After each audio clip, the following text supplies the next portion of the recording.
শীতে ফ্রোজেন করা রাখা বাঁধাকপি দিয়ে আজকে গরুর মাংস রান্না করলাম এবং অনেক বেশি খুব মজা হয়েছিল। অনেকদিন পরে মা মেয়ে তৃপ্তি করে ভাত খেলাম, কারণ আমার ঘরে মাছ আইটেম থেকে মাংসের আইটেমটা বেশি খুব চলে। আমারও খুব পছন্দ, আমার হাজবেন্ড এবং দুই বাচ্চাদেরও। তো আসসালামু আলাইকুম viewers, welcome back to my channel. সবাই কেমন আছেন? আলহামদুলিল্লাহ আমি আগে থেকে ভালো আছি। তো এখানে কথা বলতে বলতে আমি মাংস রান্না কিভাবে করছি সেটাই আপনাদের সাথে একটু শেয়ার করতে করতে আর কি গল্প করে নিচ্ছি।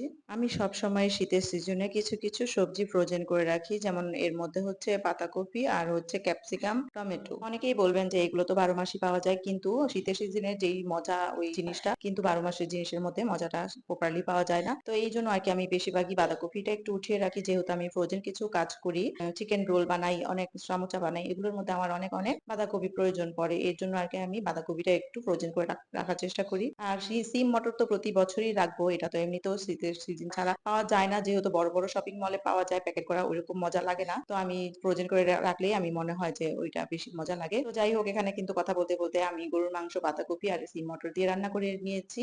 তো কিভাবে রান্না করেছি সেটা তো সবাই আপনারা স্ক্রিনে দেখতে পেলেন, এবং বেশি সবাই রান্না করতে যায়, এটা নতুন কিছু আর শেখার নেই। তো যাই হোক, এখানে মা মেয়ে খেতে বসে পড়লাম, যেহেতু ছেলে গিয়েছে ফুটবল খেলতে আর ছেলের বাবা হচ্ছে কাজে ব্যস্ত। তো মেয়েকে প্রথমে খাবার বেড়ে দিয়ে তারপর এখন নিজে বসলাম খেতে। কিন্তু পাতা কপি দিয়ে সিম মটর দিয়ে গরুর মাংস যে রান্না করলাম, মনেই হয় না যেটা আমার ফ্রোজেন করা, একদম টাটকা মনে হচ্ছে বাঁধাকপি দিয়ে রান্না করেছি। তো আজকে ভিডিওটা যদি আপনাদের ভালো লেগে থাকে আমাকে একটি লাইক শেয়ার কমেন্ট করে দিবেন। আর আজকের মতো ভিডিওটা এখানে শেষ করছি। আল্লাহ হাফেজ।